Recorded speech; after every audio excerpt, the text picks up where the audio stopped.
पत्रकार बंधुओं का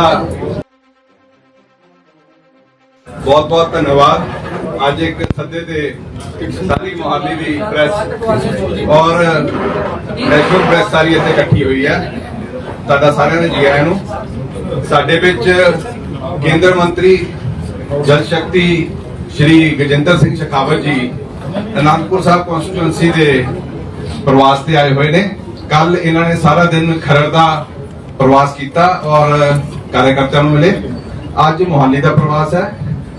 1 बजे बलौंगी दे विच साडे एससी भाईचारे के जनरल सैकटरी मंडल 1 दे विच उन्हां दे घर इन्हां दा लंच का प्रोग्राम है। उस तो बाद 3 बजे रतन कॉलेज दे विच मोदी 20 की बुक लॉन्च की जाएगी। उस तो बाद शामी 5 बजे सनेटे एक किसान पंचायत की जाएगी और आले दुआले के 16-17 पिंडा तो लोग उत्थे इकट्ठे हो रहे हैं। और शाम का एंड का प्रोग्राम जिहड़ा हैगा वो रेडियस दे विच मोहाली की जिन्नी भी इंडस्ट्री हैगी है उत्थे इकट्ठे होंगे और उस इंडस्ट्री दे नाल इंटरैक्शन करेंगे। शेखावत साहब साडे विच पंजाब प्रदेश के महामंत्री श्री सुभाष शर्मा जी, साडे जिले के प्रधान श्री सुशील राणा जी, अपने साबका सेहत मंत्री श्री सरदार बलबीर सिंह सिद्धू जी, साडे पुराने जिले के प्रधान सुखविंदर सिंह गोल्डी जी, नरेंद्र राणा जी और रमेश वर्मा जी भी हैगे ने और मैनू दास नूं तुसीं सारे जानदे ही हो। स्टीशन सूद जी जिहड़े साडे इस कॉन्स्टिट्यूएंसी के प्रभारी भी ने लोक सभा दी, वो भी सानूं हुणे 2 मिनट ज्वाइन करनगे। मेरे ख्याल नाल आ ही रहे ने ते मैं हुण कहांगा सुभाष जी नूं 2 मिनट सीधा शेखावत जी नूं रिक्वेस्ट करांगा जी। माइक की जरूरत है? नहीं जरूरत नहीं।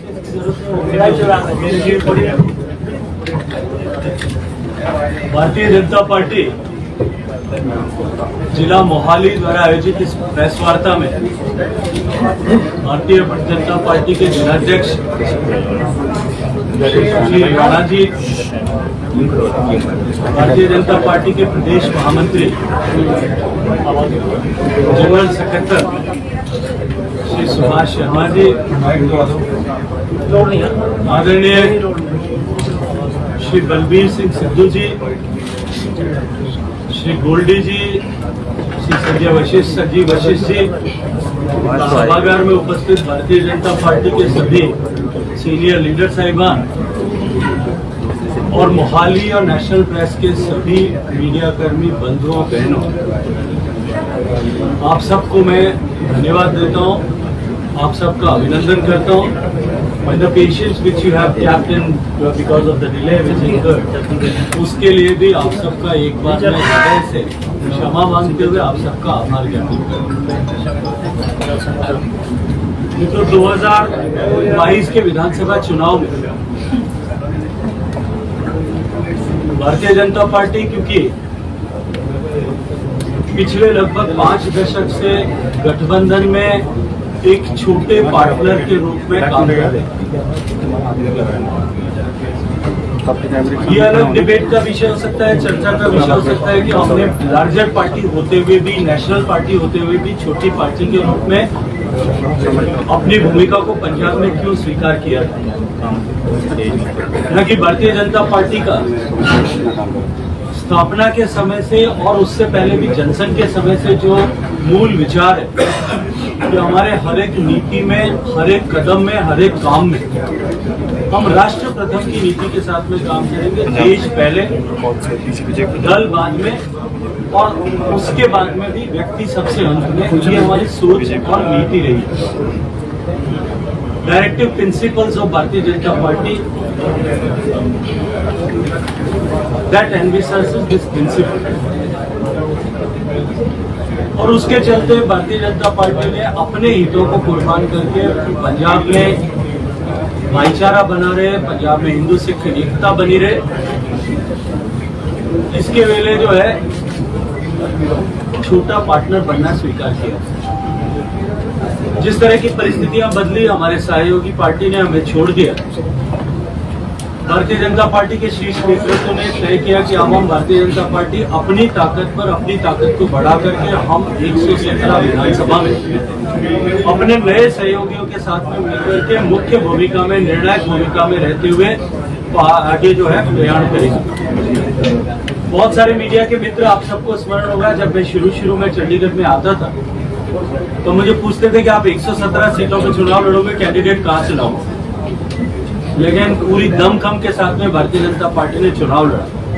परिणाम कुछ भी रहे होंगे, लेकिन भारतीय जनता पार्टी का मत प्रतिशत बढ़ा और हमारे कैंडिडेट्स ने हर एक जगह पर, सब बूथ्स पर अपने जो है कार्यकर्ताओं की उपस्थिति को लगभग सब जगह पर हमने माफ करने में कामयाबी पाई। 2022 का चुनाव जो है मित्रों, वो एक ऐसा चुनाव था जहां पंजाब की जनता ने प्रतिक्रिया स्वरूप वोट किया। जिस तरह की व्यवस्था पंजाब में थी, कांग्रेस अकाली दल की रिपीटेड गवर्नमेंट आते थे, उनके चलते जो एक क्षोभ की स्थिति यहाँ की जनता के मन में थी, एक जो है डिससेटिस्फेक्शन का जो है सेंस डेवलप हो गया था। इसलिए परिवर्तन के चलते, और परिवर्तन में भारतीय जनता पार्टी को, क्योंकि नई पार्टी सबसे जो है पहली बार 117 सीटों पर अपनी ताकत पर लड़ने वाली पार्टी, और ये मानते हुए कि शायद हम सरकार नहीं बना पा रहे, जनता ने एक तरफा परिवर्तन के नाम पर आम आदमी पार्टी की सरकार चुनी।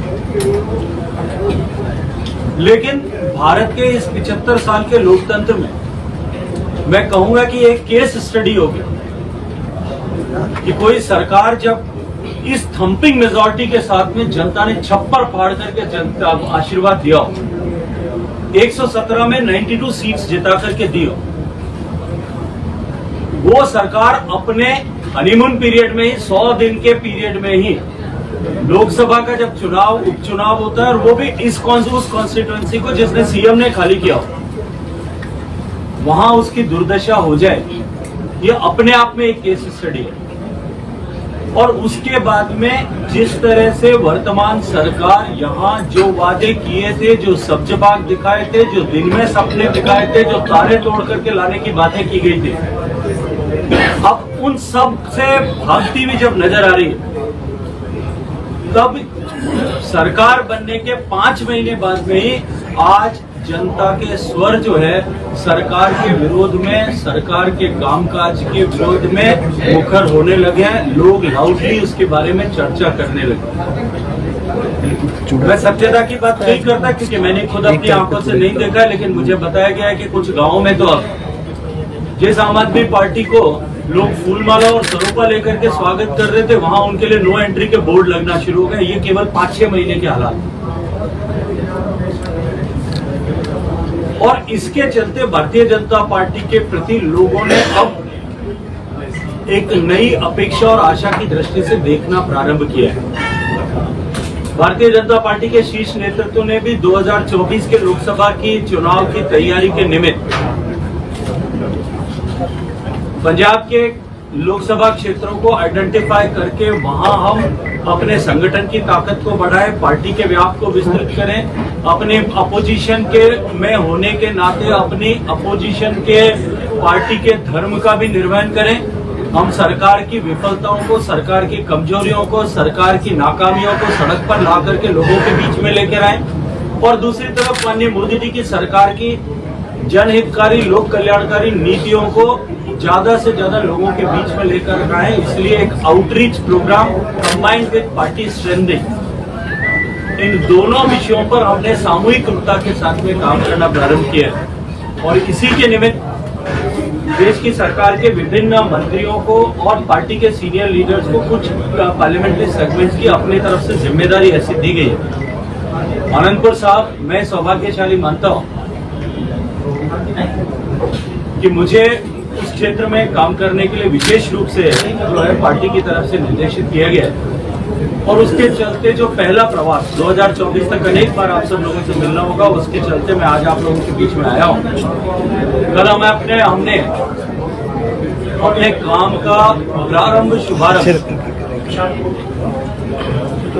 जो है ऐतिहासिक गुरुद्वारे जो गुरु हरराय जी ने स्थापित किया था, उनके इतिहास के साथ में जुड़ा है गुरुद्वारा श्री अम्ब साहिब जी। वहां से हमने मत्था टेक करके अपना प्रयाण प्रारंभ किया है, और इस संकल्प के साथ में प्रयाण प्रारंभ किया है कि अब के बार 2024 के चुनाव में हम भारतीय जनता पार्टी का कमल आनंदपुर साहब से खिलाएंगे, और वो जो यात्रा प्रारंभ होगी वो 2027 में भारतीय जनता पार्टी की सरकार बना करके समाप्त होगी। कल भी पार्टी के विभिन्न वर्टिकल्स के साथ में बैठना हुआ था, उनसे चर्चा हुई थी।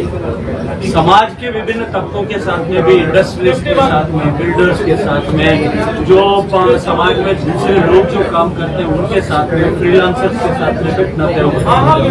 गाँव में जाकर के हमने गाँव के लोगों के बीच में बैठ करके भी कल रात को लगभग 1-1.5 घंटे तक बातचीत की थी। और जिस तरह की उपस्थिति थी गाँव में थी, रात के समय में भी जब लगभग 1000 से ज्यादा संख्या एक छोटे से नोटिस पर उस समय में थी, ये इस बात का परिचायक है कि लोग अब भारतीय जनता पार्टी की तरफ आशा की नजर से देख रहे हैं। आज भी दिन भर इसी तरह के कार्यक्रम रहेंगे, आउटरीच से रिलेटेड जितनी तरह की एक्टिविटीज है। लेकिन मैं आप सबसे एक बात का आग्रह करना चाहता हूँ कि मीडिया को इस भारत के लोकतंत्र में, जो दुनिया के लोकतंत्र की जननी ऐसा देश माना जाता है, the mother of the democracy, the country which is known for, and simultaneously the world's largest democracy which it stands for. हम सब इस बात को मानते हैं कि जो है हमारा मीडिया, और जब मीडिया को कह रहा हूं तो सभी वर्टिकल्स, प्रिंट भी होगा, इलेक्ट्रॉनिक भी होगा, वेब मीडिया प्लेटफॉर्म भी होगा। आप लोकतंत्र के चौथे स्तंभ हैं। आप लोकतंत्र के, स्वस्थ लोकतंत्र बना रहे इसके सबसे मजबूत प्रहरी हैं। हकीकत को धरातल पर उतारने की जितनी जिम्मेदारी विपक्ष की है, इस लोकतंत्र के स्वास्थ्य को बनाए रखने की उतनी ही बड़ी जिम्मेदारी आप सब लोगों की भी है। मैं आपसे आग्रह करूंगा मीडिया के बंधु भी ट्रांसपेरेंसी के साथ में इन सब विषयों को लेकर के आए, ताकि हम ये जिस समय से, हम जिस कालखंड से गुजर रहे हैं, ये देश के लिए अत्यंत महत्वपूर्ण है। और प्रधानमंत्री जी ने जैसा लाल किले के प्राचीर से कहा कि अब भारत को इस अमृत काल में प्रवेश करते हुए विकसित भारत से कम 2047 में कोई भी लक्ष्य स्वीकार नहीं। हम उतने बड़े लक्ष्य को लेकर के चल रहे हैं, और उसमें सबको सामूहिकता के भाव के साथ में, everybody is responsibility and everybody should have responsibility on his shoulder. अपने कंधों में रिस्पॉन्सिबिलिटी को उठाते हुए हर एक व्यक्ति को चलना चाहिए। आप सबकी भी उतनी भूमिका है, आप सबका भी उतना ही जो है उसमें जिम्मेदारी है।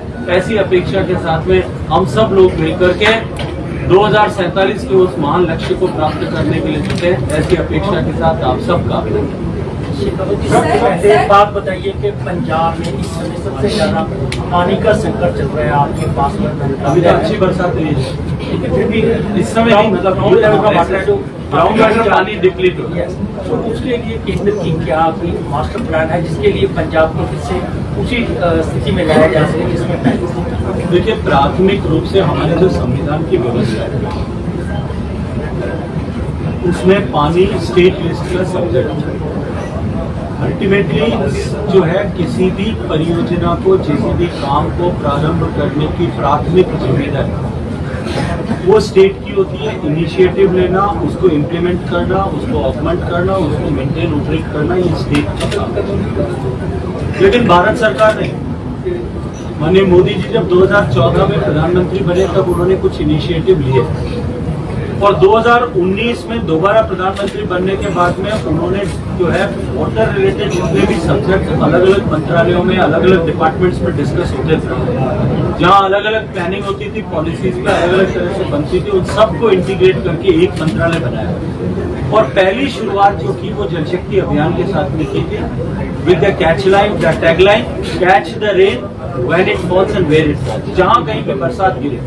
क्योंकि आज हमारी जो सबसे बड़ी आवश्यकता है वो हमें बरसात के पानी को सहेजना, धरती में जो पानी कम हो रहा है उसको, उस कमी को रोकना, उसको पुनर्भरण करना, और साथ ही साथ में हमें जल के पर ड्रॉप के मूल क्रॉप एक एक बूंद का सही उपयोग हो सके, जुडिशियस यूज ऑफ वाटर हो, इस पर काम करें। इन सब वर्टिकल्स पर हम लोग साथ में काम करें। जल शक्ति अभियान में अभी समीक्षा करके डिस्ट्रिक्ट ऑफिस से आया हूँ, और उससे आगे बढ़ने से प्रधानमंत्री जी ने अभी अमृत सरोवर बनाने की कल्पना दी। हर जिले में 75 नए तालाब बने।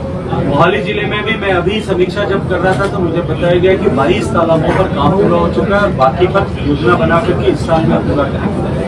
ताकि, और देश के बहुत सारे जिले ऐसे 75 की कल्पना प्रधानमंत्री जी ने दी ताकि देश भर में 50-60 हजार नए वाटर रिसोर्सेज, वाटर बॉडीज बन सके, जो न केवल पानी के उपयोग में आए, अपितु ग्राउंड वाटर रिचुअल के लिए, रिचार्ज के लिए भी काम आए।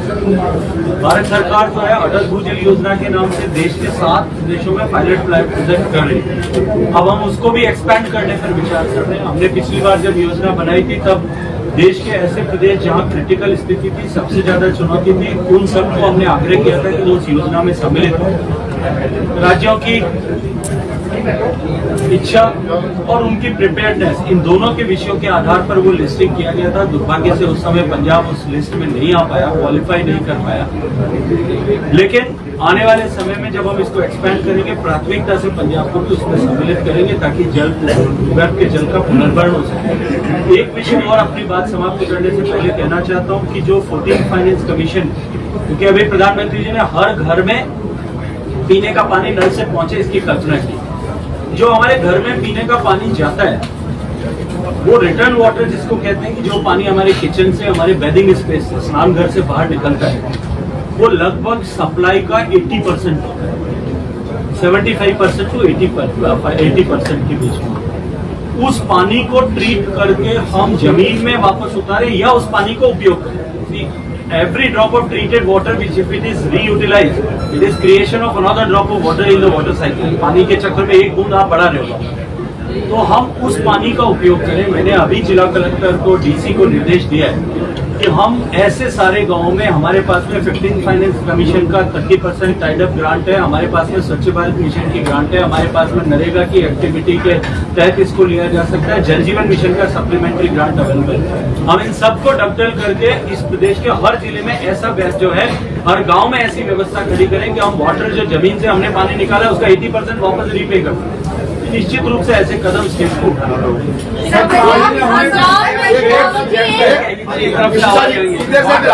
आपने बोला कि स्टेट सब्जेक्ट, स्टेट का जो है उसमें जो केंद्र तारा BBMB है बोर्ड, उसमें एक ही सदस्य पहले वहाँ चेयरमैन होता है, वो हटा दिया।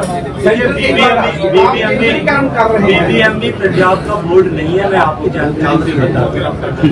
बाकड़ा ब्यास मैनेजमेंट बोर्ड, सारे स्टेक होल्डर स्टेट्स जो है वो सब पार्टनर है। मित्र, ऐसा नहीं चाहिए कि वो पंजाब का बोर्ड है, वो हरियाणा के लिए भी उतना ही महत्वपूर्ण है, दिल्ली के लिए भी उतना ही महत्वपूर्ण है, राजस्थान के लिए भी उतना ही महत्वपूर्ण है।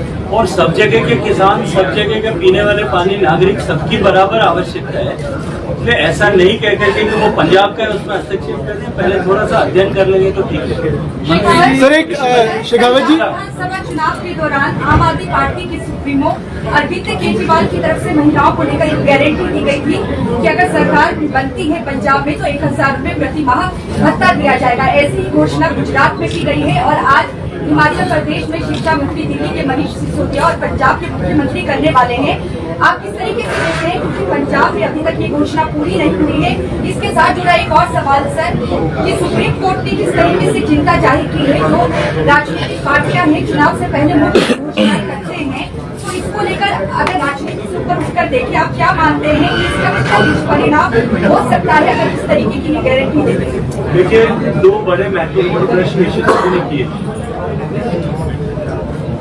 आज जो जमाना है, जिस तरह का इलेक्ट्रॉनिक मीडिया की ताकत बढ़ी है, जिस तरह से जो है वेब मीडिया की ताकत बढ़ी है, और जिस तरह से सोशल मीडिया की ताकत बढ़ी है, पुराने जमाने में शायद ये चलता था कि एक जगह एक घोषणा करके बुला दे और दूसरी जगह जाकर के फिर वैसी घोषणा कर दे। लेकिन जब पंजाब की माताओं बहनों का दर्द और उनके साथ में जो धक्का और धोखा हुआ है, गुजरात और वहाँ जो है हिमाचल प्रदेश की माताओं बहनों के साथ में सिर्फ वैसे ही सब्जबाज दिखा करके धोखा किया जा सकेगा, इसकी संभावना मुझे 1% भी नहीं दिखाई देती। और इसीलिए मैंने अपनी बात रखते हुए प्रारंभ में कहा था कि हम अपनी विपक्ष की भूमिका तो निभाएंगे, लेकिन आप मित्रों से भी हाथ जोड़ करके निवेदन है कि आप भी उसमें अपनी भूमिका निभाइए, इस पर प्रश्न चिन्ह खड़ा करिए।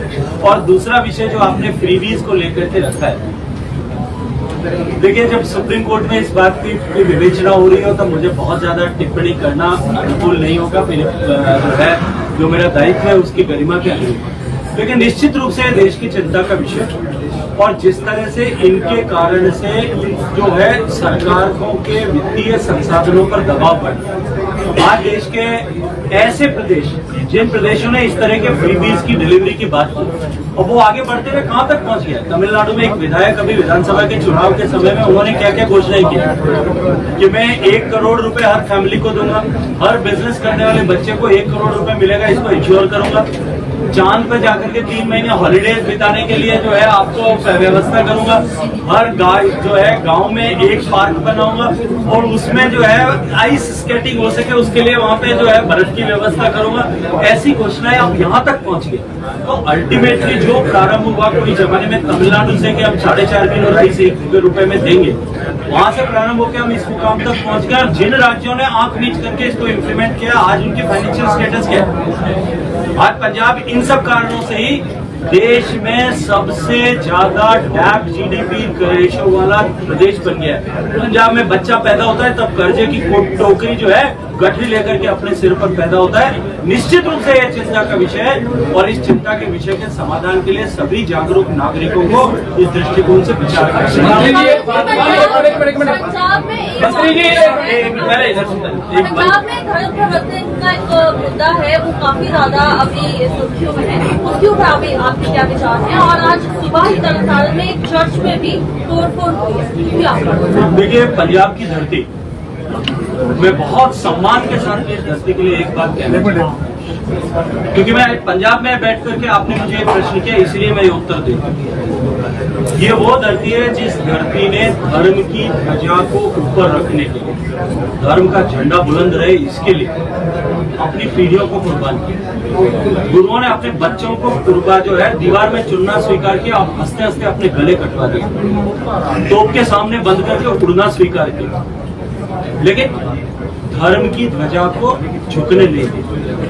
उस देश में यदि लालच के दम पर, इंसेंटिव के दम पर, झूठे वादों के दम पर अगर धर्म परिवर्तन होता है, निश्चित रूप से प्रदेश के प्रत्येक व्यक्ति को इस पर विचार भी करना चाहिए, चिंता भी करना चाहिए।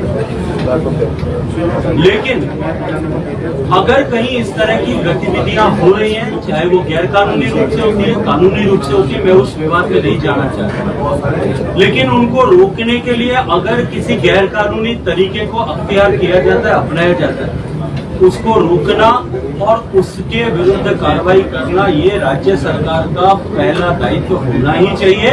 उनको तुरंत इस पर संज्ञान लेकर के दोनों विषयों पर अपने जो है एक्ट ऑन करना। मंत्री जी, सभी विधानसभा लड़ाई रहेगी, एक 1 बाय 1 चल रहा है अभी इधर से पहले एक मंत्री जी भाई साहब सर, मेरा एक सवाल है। आप पंजाब में कह रहे हो कि इस बार जो लोकसभा आएगी उसमें हमारे अच्छे नतीजे आएंगे और अगली बार आप पंजाब में विधानसभा जीत के सरकार बनाने की चाहवान हो, बट जो पंजाब का किसान है वो आज भी बीजेपी के खिलाफ दोबारा खड़ा हो रहा है। वो जो उनका आंदोलन था, जो उनकी मांगे थी, वो अभी तक उनकी पूरी नहीं हुई। उसको आप किस संदर्भ में देखते हो? देखिए, जिस तरह का वायुमंडल उस समय में किसान आंदोलन के समय में बनाया गया, जो बीती हुई बात है, मैं बहुत अब उसके ऊपर ज्यादा टिप्पणियां नहीं करना चाहता, लेकिन जब प्रधानमंत्री ने बड़ा दिल दिखाते हुए एक कदम पीछे लिया, उसके बाद विधानसभा चुनाव से पहले किसान आंदोलन में जहां भारतीय जनता पार्टी के कार्यकर्ता का घर से निकलना संभव नहीं था, गांव में जाने की कल्पना भी नहीं की जा सकती। चुनाव के समय में जब 2022 का चुनाव आया था, पंजाब के किसानों ने जो विरोध कर रहे थे उन्होंने सरों पर डाल करके स्वागत और सम्मान तो किया। बेशक वोट दिया नहीं दिया ये अलग विषय हो सकता है, जिसकी समीक्षा जो मेरा आकलन है वो मैंने आपके सामने रखा। लेकिन उसके बाद के संगरूर के चुनाव में जिस तरह से भारतीय जनता पार्टी का वोट प्रतिशत बढ़ा, लोगों का स्नेह प्रेम बढ़ा, लोगों ने हमें साथ बिठा करके भोजन भी कराया, हमारा समर्थन और सहयोग भी किया, ये इस बात का परिचायक है कि जो झूठ का आडंबर खड़ा किया गया था वो अब समाप्त है। दूसरा विषय कि जो 2 विषय को लेकर के सबसे ज्यादा लोगों के मन में गलतफहमी पैदा की गई और लोगों को उसके चलते इकट्ठा किया गया था कि एक सरकार एमएसपी जो है वो खत्म कर देगी, प्रोक्योरमेंट बंद कर देगी। सरकार ने पिछले 2 सीजन में उसके बाद जिस तरह से प्रोक्योरमेंट भी बढ़ाया, एमएसपी भी बढ़ाई, अब सारे बादल और गर्द जो है वो छट गई है। लोगों के मन जो है वो भारतीय जनता पार्टी की तरफ झुकाव उनमें अपने आप बनने लगे। एक मंत्री विजेंद्र जी, विजेंद्र जी पहले इधर कोई है पंजाब संगठन में कुछ परिवर्तन करने जा रहे हैं पंजाब। चलो इसको लास्ट में बता देंगे, अभी दूसरे काम पंजाब से लोगों I answer this is the last question. मंत्री जी, पंजाब के लोगों की, पंजाब की सिख संस्थाओं की बड़ी लॉन्ग स्टैंडिंग डिमांड है ये कि यहाँ के जो बंदी सिख हैं उनको रिहा करने के लिए कुछ नहीं किया जा रहा, पहला सवाल। दूसरा ये कि अगर बिल्किस बानो के जो केस में वो बंदी रिहा हो सकते हैं तो बंदी सिखों की रिहाई क्यों नहीं? केंद्र सरकार इस मामले में क्या बोलती है? देखिए, बिल्किस बानो के केस में जो बंदी रिहा हुए वो रिहाई जो है वो न्यायालय के आदेश है। जहाँ तक बंदी सिखों का विषय है, प्रकाशोत्सव के समय में माननीय मोदी जी के निर्देश पर सरकार ने घोषणा की थी। उस घोषणा में से 2 को छोड़ करके बाकी पूरी घोषणा इम्प्लीमेंट हो गई है। सब लोगों को जिनको छोड़ा जाना था छोड़ा गया है, जिसके डेथ सेंटेंस को लाइफ सेंटेंस में कन्वर्ट करना था वो भी हुआ है। एक केस दिल्ली में पेंडिंग है, केजरीवाल साहब बेहतर जवाब दे सकते हैं उसका। दूसरा कर्नाटका के न्यायालय में पेंडिंग। इसके अतिरिक्त जो बंदी सिखों का विषय बार बार लाया जाता है, चुनाव के समय से लेकर के आज तक मैंने जिन लोगों ने भी ये विषय मेरे संज्ञान में लाया, मैंने उनसे आग्रह किया कि आप मुझे एक सूची दीजिएगा। मैं हाथ जोड़ करके आपको भी प्रार्थना करता हूं कि एक सूची मुझे दिलवाइएगा जो आज तक नहीं दी। विजेंद्र जी, पंजाब की बड़ी समस्या है बुड्ढा दरिया। बुड्ढा दरिया पंजाब की बड़ी समस्या है, उसके बुड्ढा नाला। उसके कारण फाजिलका, फिरोजपुर के बहुत सारे ऐसे गांव जहां पर कैंसर है, यहाँ पर बच्चे हैं जो अबनॉर्मल पैदा हो रहे हैं। तो क्या बुड्ढा नाला निश्चित रूप से बड़ी चुनौती है। वो अबोर फाजिलका के लिए नहीं, मेरे घर में भी उसी नाले से निकल करके जो पानी आता है वो पहुंचता है। राजस्थान के 13 जिले, हरियाणा के जिले और पंजाब के जिले उसके कारण से परेशान है। वहाँ जिस तरह से इंडस्ट्रियल अफ्लुएंट जो है अनट्रीटेड सतलज दरिया में बहाया जाता है, जो 200 से ज्यादा डेयरीज का अनट्रीटेड जो है ऑर्गेनिक वेस्ट उसमें डाला जाता है, जो डाइज एंड केमिकल इंडस्ट्रीज है उनका अनट्रीटेड खतरनाक पोल्यूटेंट के साथ में उसमें डाला जाता है। ये निश्चित रूप से जो है इस पर सुप्रीम कोर्ट से लेकर एनजीटी तक सबने संज्ञान लिया है। जब कैप्टन अमरिंदर सिंह साहब की सरकार थी तब मैंने उनको बुला करके 2019 में इस विषय पर बातचीत की थी। उन्होंने मुझे एश्योर किया था कि हम 1 साल में इसको पूरा करेंगे। दुर्भाग्य से नहीं कर पाए। अभी रिसेंटली 1-1.5 महीने पहले ही मैंने वर्तमान मुख्यमंत्री जी को भी साथ बैठा करके दिल्ली में इस विषय पर चर्चा की है। जैसा मैंने प्रारंभ में कहा था, water and sanitation state subject है, ultimately it is to be implemented by state. हमने पैसा देने के बाद में भी अभी पूरा नहीं हुआ। But again I would reaffirm, यहाँ मैं जो है एक बार फिर कहूंगा, मुख्यमंत्री जी ने मुझे भरोसा और विश्वास दिलाया है, मंत्री होने के नाते भी और जो है आगे उसका दुष्प्रभाव के क्षेत्र का नागरिक होने के नाते भी उन्होंने मुझे भरोसा और विश्वास दिलाया कि अगले 1 साल में हम इन सारे प्रोजेक्ट को पूरा करके इस संकट से समाधान। सर,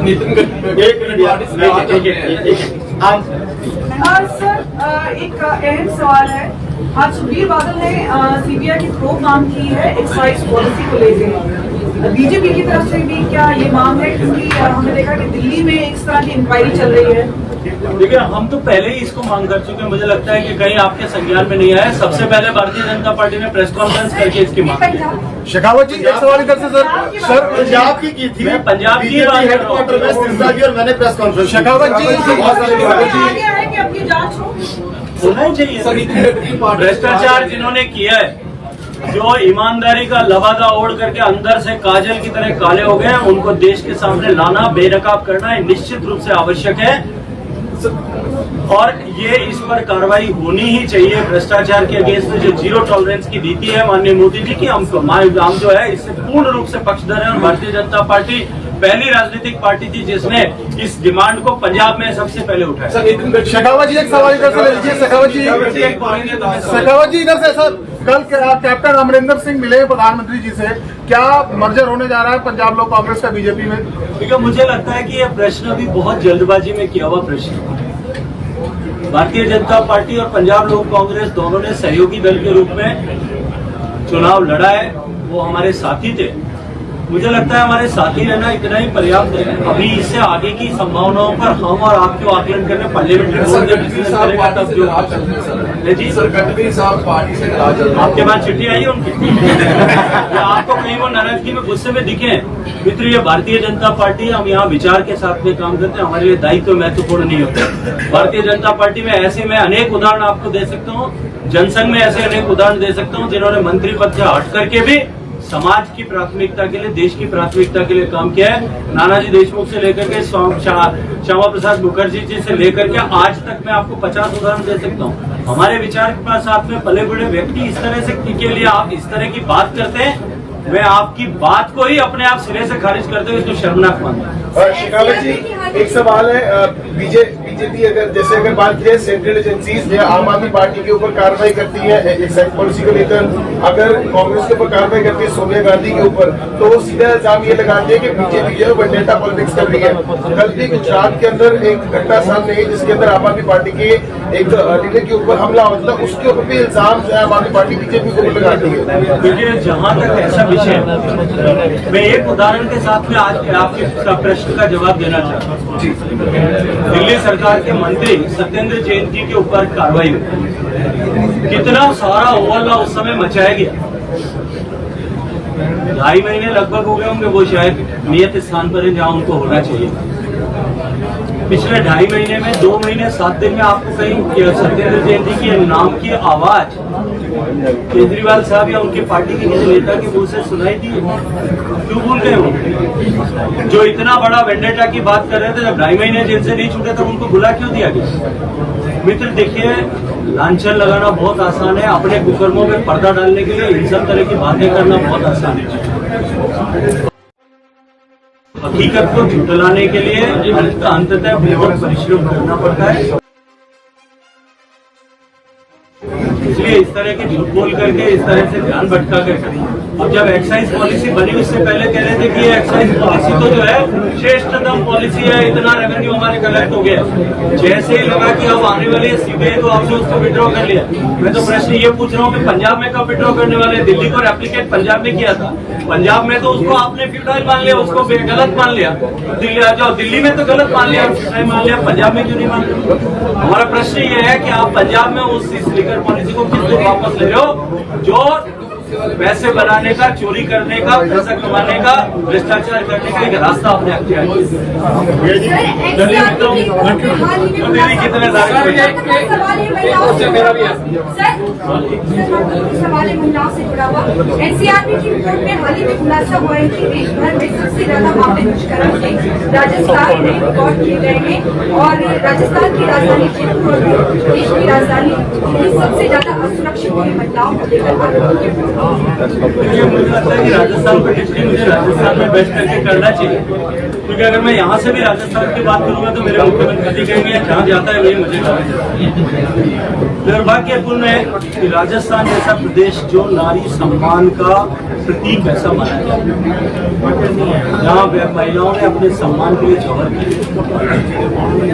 जहाँ जो धरती पन्नाधाय की धरती, आड़ी रानी की धरती, मीरा की धरती, पद्मिनी की धरती, शौरी की धरती, संस्कृति की धरती थी, उस धरती को सरकार ने आज अपनी नाकामी के चलते, अपनी विफलताओं के चलते, अपनी प्राथमिकता लॉ एंड ऑर्डर नहीं होने के चलते rape capital of the nation बना दिया। निश्चित रूप से दुर्भाग्यपूर्ण है, लेकिन राजस्थान की जनता इसका हिसाब करने की तैयारी कर चुकी है। सर शेखावत साहब, एक एसवाईएल को शेखावत जी, आम आदमी पार्टी लगातार ये बात पंजाब में आने के बाद ये क्योंकि किसानों की बात हुई थी, वो कह रहे हैं कि जो एमएसपी की कमेटी बनाई गई है सेंट्रल सरकार की तरफ से, उसमें किसी भी किसान को इंक्लूड नहीं किया है, किसी भी किसान नेता को इंक्लूड नहीं किया गया जो उस वक्त संघर्ष में। केजरीवाल साहब ने अगर ये बयान दिया है, आम आदमी पार्टी के जिस व्यक्ति ने बयान दिया उसको ये पता नहीं है कि किसान कौन कौन है, वो आइडेंटिफाई नहीं करते, पहले लिस्ट पढ़ लें सर पंजाब और खुलासा करें कि वो उनको किसान मानते हैं कि नहीं मानते। शेखावत जी, एक सवाल ले लीजिए। आपका सर एक हालात ये आ रही है कि एक के बाद एक नेता है वो कांग्रेस छोड़ के जा रहे हैं, अब क्या बोलते हैं? ये वैसे किसी दूसरे के घर पे मैं टिप्पणी नहीं करना चाहता कि उनके घर में क्या संकट है, लेकिन इतना बात अवश्य कहूँ, कि आधी कांग्रेस के लीडर कह रहे हैं कि राहुल गांधी जी को अगर अध्यक्ष नहीं बनाया तो कांग्रेस टूट जाएगी, और आधे लोग कह रहे हैं कि इनको बनाया तो कांग्रेस डूब जाएगी। तो भैया ये तय तो उनको करना है, क्योंकि उनके यहाँ तो वही तय करते हैं कि चुनाव होगा या नहीं होगा। क्योंकि भारतीय जनता पार्टी में तो आप किसी को ये प्रश्न पूछो कि नड्डा जी के बाद में कौन अध्यक्ष, जब अमित शाह जी अध्यक्ष थे तब किसी को कहते कि कौन अध्यक्षता होगा तो शायद पता नहीं होता। लेकिन किसी नींद में से उठा करके किसी कांग्रेसी को पूछोगे, देश में किसी भी मतदाता को पूछोगे कांग्रेस का कौन अध्यक्ष होगा, तो वो कहेंगे राजीव गांधी के बाद सोनिया गांधी होगी, सोनिया गांधी के बाद राहुल गांधी होंगे, राहुल गांधी के बाद फिर सोनिया गांधी होगी। अगर कोई गांधी नहीं होगा तो वाड्रा है। और चंडीगढ़ के ऊपर पंजाब अपना हक जता रहा है। तो चंडीगढ़ के मामले में पंजाब में you are contesting independently now, तो इसके ऊपर आपका क्या स्टैंड रहेगा? मुझे लगता है कि चंडीगढ़ की जनता का एक बार जरूर मंतव्य ध्यान लेना चाहिए। मोहाली में बैठ करके बात कर रहे हैं, इसलिए मैं पंजाब की बात करूँ ठीक नहीं होगा।